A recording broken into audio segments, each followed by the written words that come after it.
The last thing my mother said to me that night wasn't goodbye.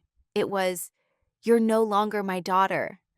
The door slammed so hard the picture frames rattled, and for a second, the whole house felt like it was holding its breath with me. I stood there in the hallway, barefoot on cold tile, my purse still hanging from my shoulder like I was about to step back inside and explain myself. But nothing I said mattered anymore. Not after money entered the conversation. Before I continue, tell me where you're watching from. And if you've ever faced betrayal, hit like and subscribe, because what happened next will shock you. The house smelled like lemon cleaner and burnt coffee. The same smell it always had since my father died. My sister Brianna liked things sterile, controlled. I wasn't supposed to be here that night. I had only come to drop off documents. Papers the lawyer told me to keep safe. Papers I didn't even fully understand yet. But Brianna saw the envelope, and everything changed. She looked at it like it was radioactive, like it could infect her perfect little world. Her heels clicked sharply against the floor as she crossed the room, snatching it from my hands before I could react. "What is this?" she demanded. My mother froze. Her face went pale in a way I hadn't seen since the hospital room, years ago, when the machines around my father stopped making noise. "It's nothing," I said too quickly. Brianna laughed, that dry, fake laugh she always used when she thought she already knew the truth. "You've always been terrible at lying," she said, flipping open the folder. The room went quiet. Even the fridge hum seemed too loud. I watched her eyes scan the first page, then the second. Then her smile disappeared. "What is this?" she whispered, this time not mocking, but scared. My mother took the papers from her shaking hands. Her fingers trembled so hard she had to steady herself on the kitchen counter. The color drained from her face completely. I had imagined this moment 1,000 times, but never like this. Never with silence, cutting deeper than screaming ever could. "You weren't supposed to see that," my mother said finally, her voice tight and unfamiliar. Brianna snapped her head toward me. "You knew?" I swallowed. My mouth felt dry, like I had been chewing dust. "I found out last week," I said. Her eyes burned into mine. "And you didn't think to tell us?" Us. Like I'd ever been included in that word. I grew up in that house, but never fully belonged to it. From the moment I was old enough to notice the difference, I knew. Brianna got piano lessons. I got told they were too expensive. Brianna got college tours. I got pamphlets left on my bed. My mother always said she was being practical. I always knew she was choosing. And she never chose me. Until my father did. I didn't even know how sick he really was until the last month. Brianna handled the appointments. My mother handled the decisions. I was too emotional. So I stayed away. And maybe that's why none of them expected what came next. My father had left instructions, specific ones, legal ones. He had written everything down while they weren't looking. And he made sure I was the one who received it. Brianna slammed her hand on the table. "This is fake," she snapped. "This has to be fake." "It's not," I said quietly. My mother's eyes lifted slowly to meet mine. And for the first time in my life, there was fear in them. Real fear. "You planned this," she said. The accusation stunned me. "I didn't even know," I said, my voice shaking. "He never told me." "Of course he did," Brianna cut in. "You've always been his favorite." That word hit like a slap. Favorite. I laughed, but it came out broken. "If I was his favorite," I said, "why did he let you treat me like a guest in my own home?" Silence. The kind that confirms everything. My mother straightened her back. She folded the papers neatly and placed them on the table between us like a weapon. "Whatever you think this means," she said coldly, "you are not entitled to anything that belongs to this family." My chest tightened. "He made me entitled," I replied. That's when she said it, the sentence that cut the deepest. Then you're not family anymore. The words echoed.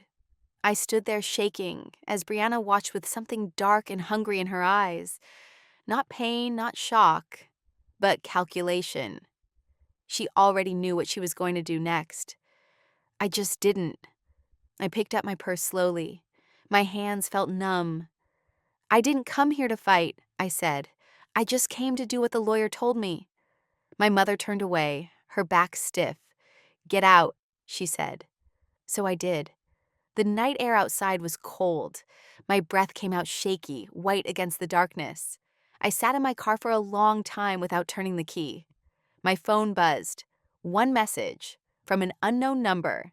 It read, "If you think this is over, you have no idea what we're capable of." And that's when I realized they weren't just angry.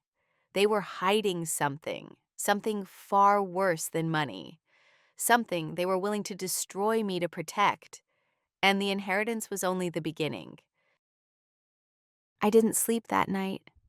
Every time I closed my eyes, I saw my mother's face as she turned away from me. Not angry, not sad, just done.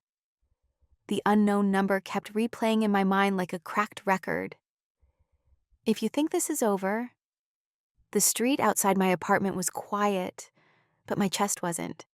Sirens in the distance blended with the hum of my refrigerator, and every sound felt too loud, too close. By sunrise, my phone buzzed again. This time, it wasn't unknown. It was Brianna. I stared at her name for a long time before answering. "What do you want?" I said. She didn't bother with greetings.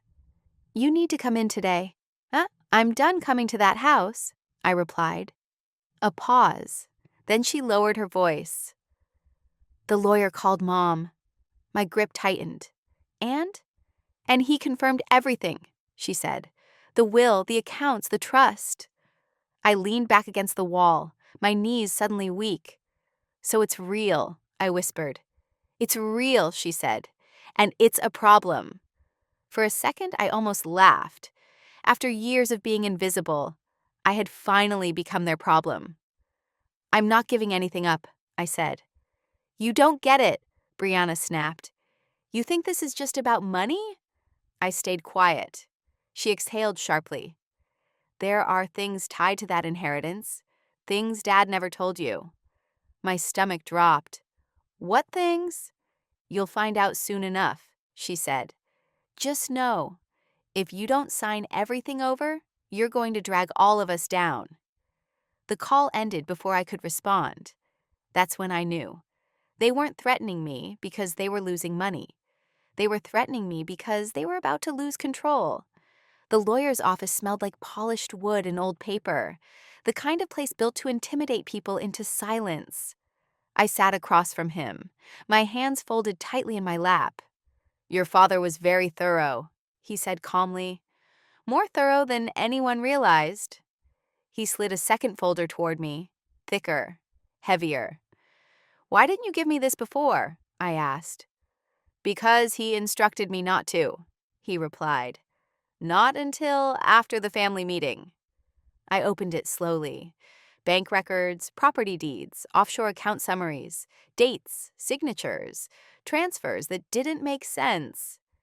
"This isn't all mine, is it?" I asked quietly. "No," he said. "Some of it never belonged to your family in the first place." The room felt like it was tilting. "What do you mean?" He adjusted his glasses. "Your father uncovered discrepancies years ago. Funds moved without proper documentation. Assets acquired under shell names." My chest tightened. "Illegal?" He didn't answer directly. "He believed someone close to him was involved," he said. "Someone he trusted." My mother's face flashed in my mind. Then Brianna's. "Why give this to me?" I asked. "Because," he said slowly, "he believed you were the only one who wouldn't destroy the evidence." I left the office with my hands shaking. On the sidewalk, the city rushed past me, people laughing, cars honking, life moving forward, while mine cracked open beneath my feet. My phone buzzed again. This time, a voicemail. My mother. Her voice sounded different, softer, practiced. "Come home," she said. "Let's talk like a family." I almost deleted it. Almost. The house looked the same that evening. Lights on, curtains drawn, perfect from the outside. Inside, tension coated the air like smoke. My mother sat at the head of the table. Brianna stood behind her chair, arms crossed. They both smiled when I walked in. It chilled me. "We may have overreacted," my mother said. "You know emotions were high." I said nothing. Brianna stepped forward. "We want to fix this." "By fixing," I replied. "Do you mean erasing me again?" Her jaw tightened. "We're offering a compromise," my mother said. "You sign control over to Brianna. You'll still receive something." I laughed. I couldn't stop myself. "You disowned me yesterday," I said. "Today you want a deal?" "This is bigger than pride," she snapped. "People could get hurt." That sentence hit wrong. "How?" I asked. No answer. I pulled the folder from my bag and placed it on the table. The smile vanished instantly. Brianna's face went white. "You went through Dad's things?" she whispered. "He wanted me to," I said. My mother stood so fast, her chair scraped loudly across the floor. "You have no idea what you're holding," she said. "I know enough," I replied. "Enough to understand why you're scared." Brianna's eyes filled with rage. "If you expose this—" "I didn't say I would," I interrupted. They froze. "But if you keep threatening me," I continued, "I won't protect you either." Silence. The power had shifted, and they felt it. As I turned to leave, my mother spoke again. "If you walk out that door," she said, "you'll regret it." I paused, looked back at her. "I already regret staying," I replied. Outside, my phone vibrated once more. A new message. This time, a photo. It was of my father, taken the week before he died. He was holding the same folder, and written beneath it, in his handwriting, were 4 words that made my blood run cold. "They don't know yet." I realized then, whatever my father uncovered wasn't finished, and someone was watching every move I made. I stared at that photo long after I got home. The streetlight outside my window flickered, casting uneven shadows across the walls, and every time it blinked, my father's handwriting seemed to move. They don't know yet. I didn't know what scared me more, what he meant, or the fact that someone had that photo besides me. I locked my doors. Then I checked them again. Sleep came in fragments. Every creak of the building sounded intentional. Every passing car felt like it slowed just a little too much outside my window. By morning, my phone showed 3 missed calls, all from the lawyer. I answered the last one with shaking fingers. "You need to come in," he said immediately. "Something has changed." The drive there felt longer than usual. Gray clouds hung low, pressing down on the city like it was trying to warn me. When I sat across from him again, his calm was gone. "Your father added a conditional clause," he said. My stomach twisted. Conditional how? He slid a single page across the desk. "If the beneficiaries attempt coercion, intimidation, or destruction of evidence," he read aloud, "all remaining assets are to be frozen and transferred into a separate trust, solely under your authority." My breath caught. "That was activated last night," he said. I thought of the text, the threats, my mother's sudden softness. "What happens now?" I asked. "Now," he said carefully. "Any further action from them could trigger a criminal investigation." I walked out feeling heavier and stronger at the same time. They didn't just betray me, they trapped themselves. That afternoon, Brianna showed up at my apartment. No warning, no call. I opened the door and immediately wished I hadn't. She looked different. Her perfect hair slightly undone, Her confidence strained, like it was glued together at the seams. "We need to talk," she said. "You've said that before," I replied. She pushed past me anyway. "I know about the clause," she said. I froze. "How?" "Because Mom's accounts were locked this morning," she snapped. "Because auditors called, because everything is unraveling." She turned to face me, eyes wild. "You think you're winning?" "I think I'm surviving," I said quietly. Her laugh came sharp and hollow. "You have no idea what Dad stopped," she said. That made my chest tighten. "What do you mean?" She hesitated. For the first time in her life, Brianna didn't know how to control the narrative. "He was going to expose everything," she said. "He was going to ruin us." "Us," I repeated. She nodded. "Mom, me, everyone." I felt sick. "Then why didn't you stop him legally?" Her eyes dropped, because they didn't want the truth. That's when my phone buzzed again. "Unknown number. You should ask your sister about the fire." My heart slammed against my ribs. "What fire?" I whispered. Brianna's head snapped up. "What did you say?" I showed her the message. All the blood drained from her face. "No," she breathed. "No, no, no." "What fire?" I demanded. She backed away from me like I was dangerous. "You weren't supposed to find out," she said. The room felt too small. "Find out what?" Her voice cracked. "Dad didn't just get sick?" Silence. "He was trying to shut down a property transfer?" She continued, shaking. "One that would have exposed where the money really came from." I felt cold all over. "There was a fire," she said, "at one of the warehouses. Evidence went missing." My mind raced. "And Dad?" Her eyes filled with tears she didn't wipe away. "He collapsed 2 days later." I stepped back, my legs unsteady. "You're saying—" "I'm saying," she interrupted, "that if he hadn't protected you, you would have gone down with him." Sirens wailed in the distance. Too close. Suddenly, pounding echoed through my apartment door. "Police!" Brianna panicked. "They can't see me here," she said. Before I could respond, the door burst open. 2 officers stepped inside, eyes scanning the room. "Ma'am," one said to me, "we have some questions regarding your father's estate." Brianna tried to speak, but the officer raised a hand. "Not you," he said. They led me outside. As I stood on the sidewalk, cold metal cuffs clicking around my wrists, I finally understood the truth. My family wasn't trying to take my inheritance. They were trying to bury it. And me with it. The back of the police car smelled like old vinyl and disinfectant. My wrists were cuffed, but not tight. Not yet. The kind of restraint meant to remind you who had control, without leaving marks. The door shut with a hollow thud, and the sound echoed inside my chest.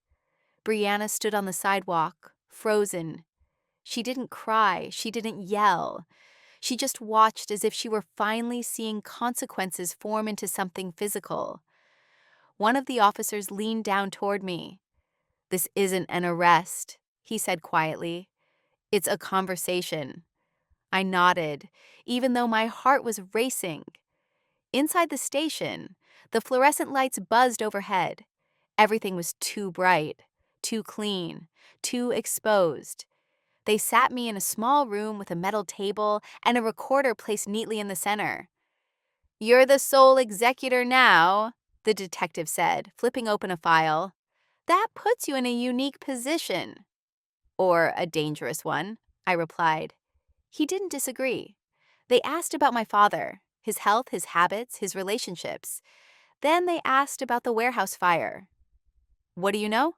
I asked. He slid a photo toward me. Burned beams, blackened concrete, a building reduced to bones. "That fire destroyed years of financial records," he said. "Records connected to shell companies funneling money into private accounts." I swallowed. "Connected to who?"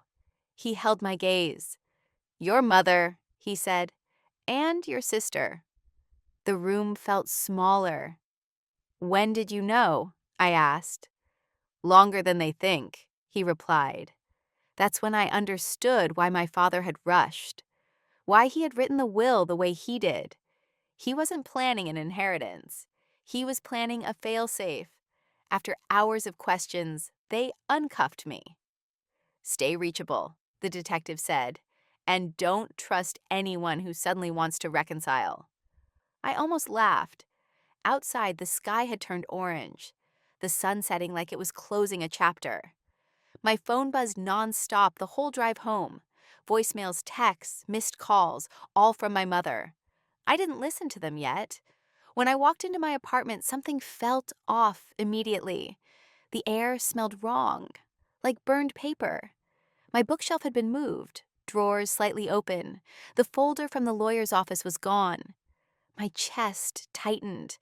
I called the lawyer with shaking hands. Documents are missing, I said. There was a pause on the line. Then they crossed the final line, he said.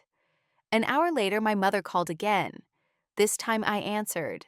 Her voice was calm, too calm. You've made things difficult, she said. You broke into my apartment, I replied. You left me no choice, she said. You don't understand what's at stake. I understand now, I said. You stole, you burned evidence, and Dad tried to stop you. Her breathing changed. He was weak, she snapped. Sentimental, he would have ruined everything we built. You killed him, I said softly. Silence, not denial, just silence. You always were dramatic, she said finally. That's when I realized she didn't feel guilt. She felt inconvenience. You think the police will save you? She continued. We raised you. We know how you think. I'm not that girl anymore, I said. She laughed. We'll see. The call ended. That night, I didn't stay home. I packed a bag and went to a hotel across town, one with security cameras and a lobby that never slept. At midnight, my lawyer called again. They tried to access the offshore account, he said. It triggered an automatic report. My heart raced. Meaning federal investigators are getting involved, he replied. I stared at the city lights through the hotel window. For the first time, I wasn't afraid. I was ready. The next morning, headlines began to circulate.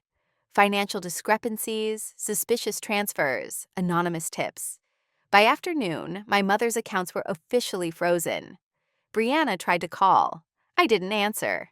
Instead, I watched from the lobby as two suited men escorted her out of her office building on the news. Her confidence was gone.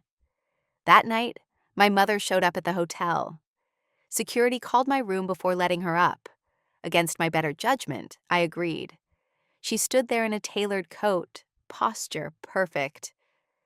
You did this, she said. No, I replied. You did. She stepped closer. You think you're free? She whispered. This isn't over. I looked her straight in the eyes. It is for me, I said. Security escorted her away. As the elevator doors closed behind her, my phone buzzed with a final message from the unknown number. Next time we won't miss. And I knew then. The truth had only just stepped into the light. I didn't report the message. Not because I wasn't scared, but because I finally understood something my father had known long before I did. Fear was their currency. And as long as they believed I was afraid, they believed they still had power. The hotel room felt temporary, like borrowed safety. Every sound in the hallway made my muscles tense. The ice machine hummed like it was whispering secrets. I sat on the edge of the bed, staring at my phone, when it rang again. This time, it was the detective. They're moving faster than expected, he said. Who? I asked, even though I already knew. Your mother's attorneys. They're claiming coercion, mental instability. They're positioning you as the problem. I closed my eyes. She raised me, I said quietly.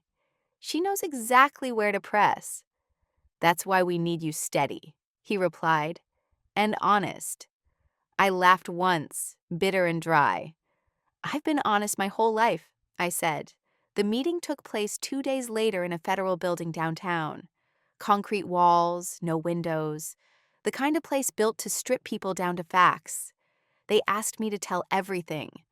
Not just what happened recently, but what happened growing up. The patterns, the control, the way money always came with conditions. I told them how my allowance disappeared when I questioned things, how my college fund was suddenly reallocated, how every mistake I made was treated like proof I didn't deserve anything. They listened, took notes. When I finished, one woman looked at me carefully. "Did your father ever say why he trusted you?" she asked. I thought of his handwriting. They don't know yet. "He said I wasn't greedy," I replied, and that scared them. That night, the news broke wider. Not just financial crimes, but obstruction, tampering, suspected arson. My mother's face appeared on the screen, calm and composed as always, standing beside a lawyer who looked tired already. Brianna wasn't there. She'd been hospitalized earlier that morning. A panic attack, they said. But when I visited her, against everyone's advice, she looked more hollow than panicked. Hospital lights washed her skin pale. Her eyes were sunken, darting toward the door every few seconds. "You won't save yourself by destroying us," she whispered as soon as I sat down. "I'm not destroying you," I said. "I'm surviving you." Her lips trembled. "You don't know everything," she said. "Then tell me," I replied. She swallowed hard. "The warehouse fire wasn't supposed to happen," she said. "It was meant to scare Dad, make him back off." My stomach twisted. "But something went wrong," she continued. "The people Mom hired, they didn't care about limits." "You're saying she ordered it," I said. Brianna nodded slowly. "And when Dad collapsed," she whispered, "she told me to call it stress." I stood up before I said something I couldn't take back.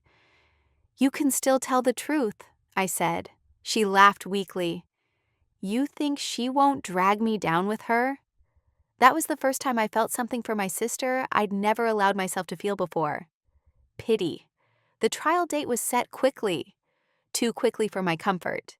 Public opinion was shifting, and the prosecutors wanted momentum. My mother was arrested 3 nights later. No cameras, no drama, just cuffs and silence. She didn't look at me when they passed in the hallway. That hurt more than I expected. Not because I wanted her approval, but because I finally saw her clearly. Not a monster, just a woman who chose power over love every time. The inheritance accounts were unfrozen, but only under supervision. The money sat there, heavy and untouched. I didn't feel rich. I felt responsible. That responsibility became real when another message came. Different number, same tone. "You think the system will protect you?" He thought that too. I forwarded it immediately this time. Within hours, investigators traced it. Not to my mother, not to Brianna, but to one of the shell companies listed in my father's files. A company that shouldn't have been active anymore. Someone else was involved. Someone who hadn't been exposed yet. That realization hit harder than any betrayal before it. This wasn't just family corruption. It was a network. And my father had tried to dismantle it alone. The night before I was scheduled to testify, I couldn't sleep at all. I sat by the window, watching the city breathe. Sirens, wind, distant music. I whispered out loud, "I'll finish it." Not for the money, not for revenge, but because someone had to.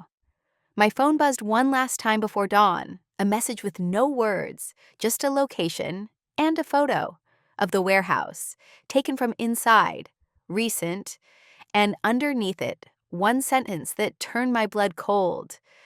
"Ask your father what he left behind." I didn't go to the location alone. I told the detective, I told the lawyer, And I told myself that if my father had walked into this fire by himself once, I wouldn't repeat his mistake. The warehouse sat on the edge of the city, half swallowed by fog and rust. Yellow tape still fluttered near the broken gate, faded like a warning no one listened to anymore. Inside, the air smelled old, burnt metal, damp concrete, regret. My footsteps echoed too loudly as we moved in, flashlights slicing through the darkness. This was where it ended, or where it finally began. The investigator stopped near a blackened wall and crouched down. He reached behind a loose panel and pulled something out, a metal lockbox, untouched by fire, untouched by time. My hands shook as they placed it in front of me. "Your father was smart," the detective said. "He hid it where no one would look twice." I opened it slowly. Inside were hard drives, documents, and one folded letter, addressed to me, not by name, but by truth. I stepped away and opened it with careful fingers. "If you're reading this, then I failed to protect you the easy way." My throat closed. "I knew they'd never expect you. That's why I chose you." The room faded around me as his words pulled me back. This isn't about money. It never was. It's about truth. And truth always demands a witness. I understood then. The inheritance wasn't a reward. It was a responsibility. The hard drives confirmed everything. Illegal acquisitions, bribed officials, fake charities, shell corporations stretching back decades. My mother hadn't built an empire alone. She'd inherited one and expanded it. The trial lasted 3 weeks. Every day I sat in the same seat. Every day, my mother avoided my eyes. Brianna testified on the 9th day. She told the truth. Not all of it, but enough. Enough to break the silence she'd hidden behind her whole life. When I took the stand, the courtroom felt like it stopped breathing. I didn't cry. I didn't shout. I just told the story as it happened. Of a father who tried to do the right thing. Of a family that chose power instead. The verdict came faster than anyone expected. Guilty. Conspiracy. Fraud. Obstruction. My mother was sentenced quietly. No statement. No apology. As they led her away, she finally looked at me. Not with anger. Not with hate. But with something closer to understanding. Too late. After everything settled, I sold the properties tied to corruption. Every dollar went into restitution, community trusts, and legal funds for people hurt by the same system my family abused. The rest? I walked away from it. Not because I didn't deserve it, but because I refused to let dirty money define my future. I moved, changed my number, started over. Some nights I still hear the echo of a door slamming, but now I know being disowned saved my life. Because the inheritance didn't give me wealth, it gave me the truth. And the truth set me free. If you're still here, comment your thoughts. And don't forget to subscribe for more stories like this.